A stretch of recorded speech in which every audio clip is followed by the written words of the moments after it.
L'invité du jour. La population montluçonnaise est invitée à fêter le jumelage un petit peu plus de 3 ans avec la ville portugaise de Guimarães. C'est ce soir 19h, ça se passe à l'hôtel de ville. Alors déjà, je vais peut-être me faire reprendre sur la prononciation, Manuela. Pas mal, j'étais en train de dire, c'est pas mal, il y a du travail. Bonjour à tous.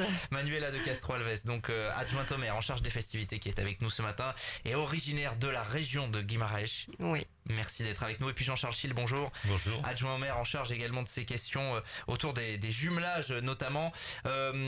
Pourquoi déjà vous avez voulu marquer un petit peu le coup, fêter ces 3 ans et demi on va dire de jumelage avec Guimarães? Pourquoi finalement cette soirée?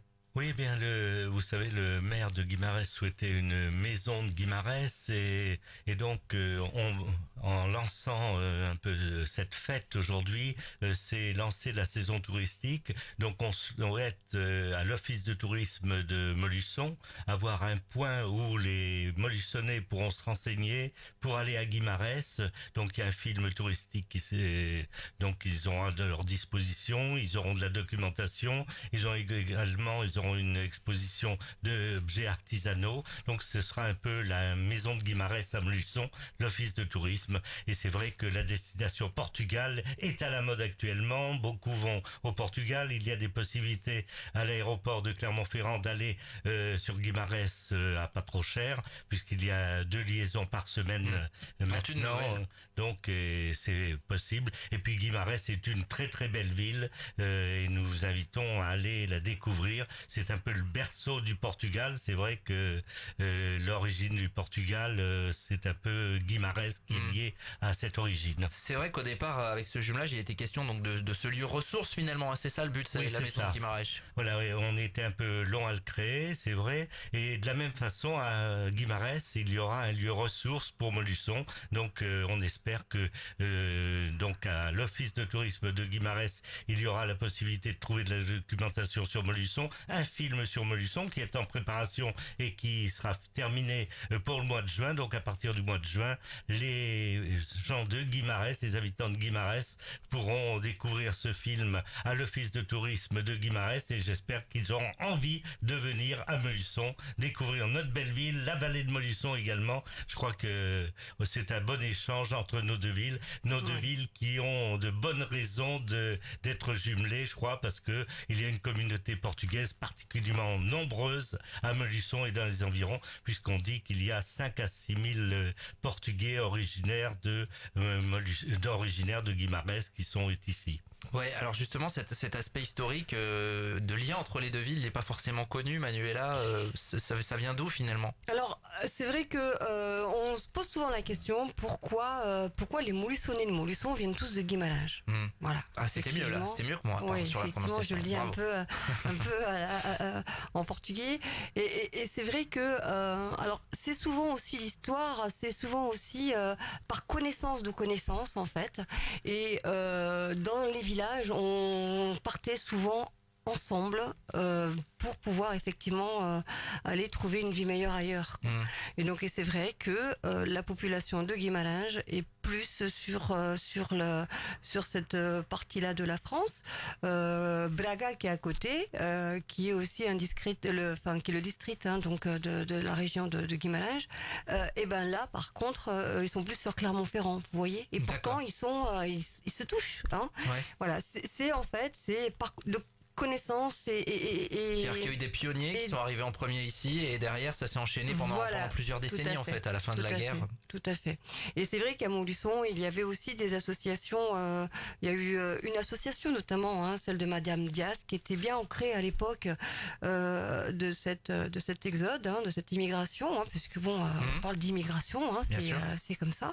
Alors bien que le terme en plus de communauté au jour d'aujourd'hui, il est même aussi un petit peu à mettre entre guillemets, puisque il a été il y a quelque temps un peu retiré donc du vocabulaire français, mais bon, c'est vrai que cette association donc de Madame Diaz était là pour accueillir aussi les portugais qui les accompagnaient sur les démarches administratives. Donc tout ça aussi, le bouche à oreille, ça s'est su et ça a été effectivement une porte d'entrée donc pour les Portugais sur Montluçon. Ouais, Madame Dias que l'on avait reçue dans une émission autour de la foire de Montluçon, notamment, Ouais, puisqu'ils sont qui est présents très, sur très place présente. avec l'association et qui a fait un gros travail. Nos confrères de la montagne aujourd'hui notamment ont écrit un papier là-dessus. Pour la soirée de ce soir, c'est pas uniquement ouvert à la communauté entre guillemets portugaise. Le but justement, c'est qu'il y ait de l'échange. Surtout non, c'est ce qui fait aussi l'histoire de Montluçon.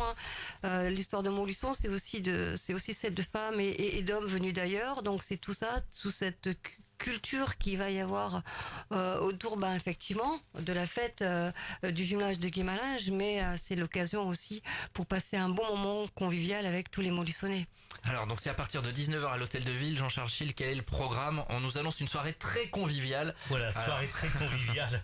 Alors bien sûr, nous aurons l'orchestre Amigos Unidos, l'orchestre portugais. Nous aurons le groupe folklorique portugais Étoile du Nord, des groupes qui viennent bénévolement ce soir. Nous aurons également le chanteur Gérard Hadar. Ah, le fameux.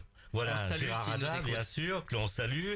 Et puis nous aurons une délégation de Guimarães, Adelina Pinto, la première adjointe, qui sera accompagnée de Fatima Bastos, qui est responsable des relations publiques de la ville de Guimarães. Alors on les salue. On les avait invités pour venir ce matin, mais ils sont arrivés très tard hier. Il y a eu Oui. retard d'avion et c'était compliqué, quoi. C'est un peu Retard compliqué. d'avion, oui, et évidemment, ce On a des matin, émissions un peu elle matinales, c'est souhaitait un peu compliqué. récupérer Bah un oui. petit peu pour être en Surtout forme que la ce soirée soir. va être Oui, longue, oui, ouais. tout à fait. Donc, une soirée très conviviale, bien sûr, parce qu'il y aura un apéritif avec des acras préparés par Madame Dias. Et vous savez que Madame Dias est une spécialiste des acras. Alors, il Donc, on paraît. va déguster les acras de Faut Madame bien les Dias goûter. ce soir avec un bon apéritif. Et donc, toute la population de Montluçon est invitée à faire la fête ce soir du jumelage avec Guimarães. Donc c'est à partir de 19h à l'hôtel de ville. Ça va se poursuivre un petit peu tard ou Oui, quand ça même risque. Oh là, ça risque, petit peu, bien sûr. Avec parce Monsieur que- Adam, on ne sait pas à quelle heure on Voilà, terminera. bien sûr, parce Voilà. que... Je voulais juste revenir un petit peu sur le fait qu'on soit effectivement le 25, le 26 aujourd'hui, mais Oui. pourquoi on a voulu aussi avec Jean-Charles, puis c'est aussi une idée de Jean-Charles et c'est tout à son honneur de vouloir aussi faire cette fête sur cette période-là. C'est important aussi parce qu'on est sur la fête de la liberté au Portugal le 25 avril. C'était hier, ouais. C'était hier, c'était ce qu'on appelle la révolution des œillets. Et je voulais juste faire un petit point d'histoire parce que je trouve que l'histoire est est vraiment très belle. C'est pourquoi on l'appelle la révolution des œillets. Ah, mais alors ça, vous allez nous expliquer parce que Voilà. nous on sait pas. Vous Enfin moi savez je sais pas.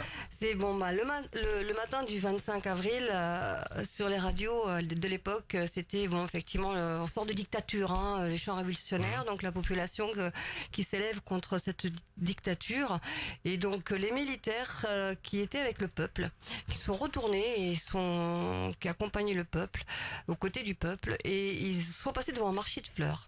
Le marché aux fleurs.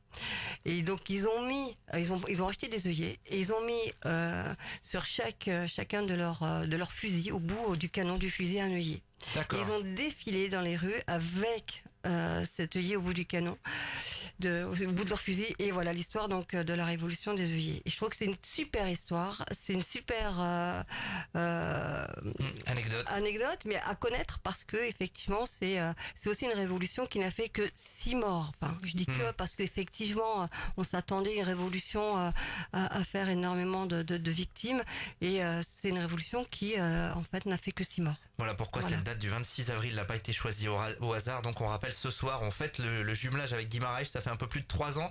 Où est-ce qu'on en est en matière de jumelage? Il me semble qu'il y a des discussions engagées avec une ville roumaine par exemple. Alors on n'est pas encore à l'aspect jumelage, mais il y a des liens qui se tissent en tout cas. Alors, il y a beaucoup d'activités au niveau international, c'est vrai. Il y a un pacte d'amitié qui a été signé avec la ville de Roman, au nord de la Roumanie. Alors pacte d'amitié, c'est avant le jumelage, hein, c'est Voilà, ça, tout on a à des fait, échelles en donc, fait. voilà. Donc, nous allons nous rendre en Roumanie, une petite délégation de 14 mai.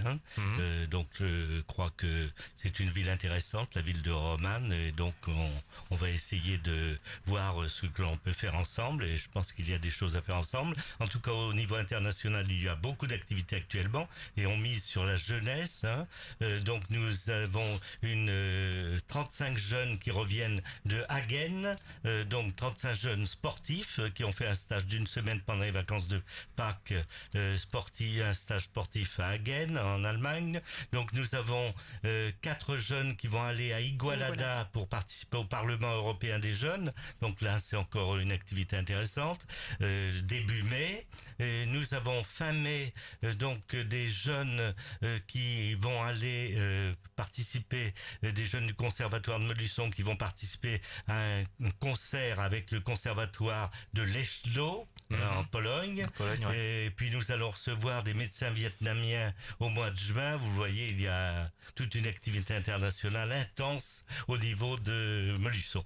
Effectivement, il faut en tirer parti de ces richesses finalement des autres pays, c'est ce que vous souhaitez faire, et notamment avec la soirée de ce soir. Oui. Voilà, bien sûr, et je crois que la soirée de ce soir, au-delà de cette soirée qui est portugaise, je crois qu'il y a toute une richesse à Montluçon grâce à des gens venus de tous horizons, de tout pays, et je crois que si l'on trinque, c'est trinquer avec tout le monde, avec des gens venus de tout pays, c'est ce qui fait la richesse de Montluçon et on en est très fiers.